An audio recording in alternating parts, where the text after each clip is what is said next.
He pointed out that we have all these holes. We've got Ashton Jonty, a great running back, but we can't even run the ball. What I really like about McDaniel is his offensive philosophy. He's big on motion, creativity, creating visual distractions for defenses. The Raiders' head coaching search has quietly turned into one of the most revealing storylines of this offseason. Not because of who they have talked to, but because of who they have not. 8 interviews in, and one name continues to hang in the air like unfinished business. Mike McDaniel, an offensive mind shaped by the deepest roots of the modern NFL, still has not been called. On the surface, some fans shrug and point to his record in Miami, a season that ended without fireworks and without patience. He doesn't do things the conventional way. He's going to give you a different look every single game, and that works. He empowers his players, designs effectively. How are we supposed to help a young quarterback when we can't do the basic things? His argument is that Fernando Mendoza... But when the noise fades and the resumes are laid out honestly, the absence of his name begins to feel less like coincidence and more like a blind spot. McDaniel is not just another coach who floated through a few staffs. He was forged in the furnace of football obsession. From his earliest days as an intern in Denver to the legendary Washington staff that felt more like a future Hall of Fame reunion than a coaching room, he was surrounded by minds that rewrote offensive football. Those years were not about fame. They were about obsession. Film rooms that never slept. Whiteboards that never stayed clean. MVP. Mendoza had a really good team supporting him. And sure, Mendoza is good enough to be the #1 pick. Kinda quirky and funny, but he creates an atmosphere built around success. Now, if he comes here, imagine what he could do with coaches who treated scheme like art and execution like religion. That culture followed him to San Francisco, where he helped build one of the most brutal and creative run games in football. Then to Miami, where he turned speed into a weapon so terrifying that defenses looked lost before the ball was even snapped. That is why the idea of him in Las Vegas is so tempting. The Raiders have talent, but they lack identity. They have flashes, but not rhythm. McDaniel brings rhythm. He brings motion, deception, misdirection, and an understanding that offense is not just about power but about confusion. Imagine Brock Bowers in space the way George Kittle once terrorized defenses. Played at Indiana, where all they did was run the ball, and he had great components around him. The offensive lineman won the bowl game schemes specifically to highlight what they do well. He's not going to ask guys to do things they can't do. He's younger, relatable to players. Imagine a running game built on angles instead of desperation. Imagine a quarterback placed inside a system that actually helps him instead of exposing him. That vision alone makes the silence around McDaniel feel louder than any headline. But the fantasy is not perfect. McDaniel is not flawless. His defenses in Miami collapsed too often. His team struggled when games became ugly and physical. When the weather turned cold and the pressure rose, the creativity sometimes looked fragile. And that is the risk. Hiring him means committing to offense and trusting someone else to protect the other side of the ball. It means building a staff that can carry his weaknesses while amplifying his genius. The Raiders do not just need a coach. They need a structure. And whoever they choose must fit not only the roster they have, but the future they want. That future is now tangled with the draft and with the words of a man who knows this franchise better than most. Derek Carr did not speak with anger. He spoke with concern.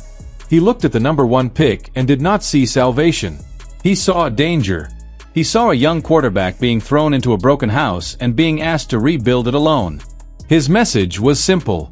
You cannot fix a team by dropping a quarterback into chaos. You fix a team by building its bones first. Lines, depth, stability. Without that, even the most gifted passer becomes another name on a long list of wasted talent. Carr looked at Fernando Mendoza and did not deny his ability. He acknowledged it. He saw the arm, the poise, the potential. But he also saw the truth behind Mendoza's success. Absolutely. But Derek's trying to protect him by saying we need to build the trenches first. Take that #1 pick and... He had protection. He had balance. He had structure. He was not surviving. He was operating. And that is the difference between development and destruction. The Raiders, as they are now, are closer to destruction. They have a strong back but cannot run. They have quarterbacks who understand coverage but cannot trust their protection. They have holes everywhere that cannot be patched by one man, no matter how talented. That is why Carr's idea feels uncomfortable but logical. Trade back. Multiply the pick. Turn one hope into 4 foundations. Build lines that can fight. Give the team an identity that does not depend on miracles. In that world, a bridge quarterback is not an insult. It is a tool. Aiden O'Connell or Geno Smith could survive in a system that actually supports them. And if they surprise you, if they grow with the team, then the Raiders are no longer desperate. They become patient. They choose their quarterback instead of begging for one. But patience is hard in a city that wants fire. Fans are tired of rebuilds that never end. They are tired of hearing about next year. They want direction. And direction does not just come from draft picks. It comes from leadership, from coaching, from a philosophy that everyone can see. That is why the coaching search matters more than the draft itself. The wrong coach can ruin the right quarterback. The right coach can save the wrong one. That is where these two paths collide. If the Raiders hire an offensive architect like McDaniel, then drafting a quarterback becomes tempting. You want to pair genius with youth and let them grow together. You want to build a system around one voice, one vision. But if they choose a coach who prioritizes toughness, defense, trenches, and slow construction, then Carr's idea starts to look like the blueprint. Trade back. Build heavy. Accept pain now to avoid disaster later. The danger is trying to do both. Drafting a quarterback while still being broken is the fastest way to repeat history. It is how careers end early and fan bases grow bitter. The Raiders have already seen this movie too many times. They have watched talent arrive full of promise and leave full of scars. They do not need another lesson. They need a decision.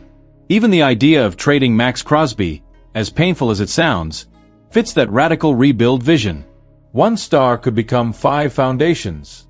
One emotional loss could become years of stability. But that is not a football move. That is a cultural earthquake. It tells everyone that the Raiders are starting over for real. No shortcuts. No illusions. Just work. And yet, the Raiders are not as hopeless as they look. Much of their collapse came from coaching failure. From confusion.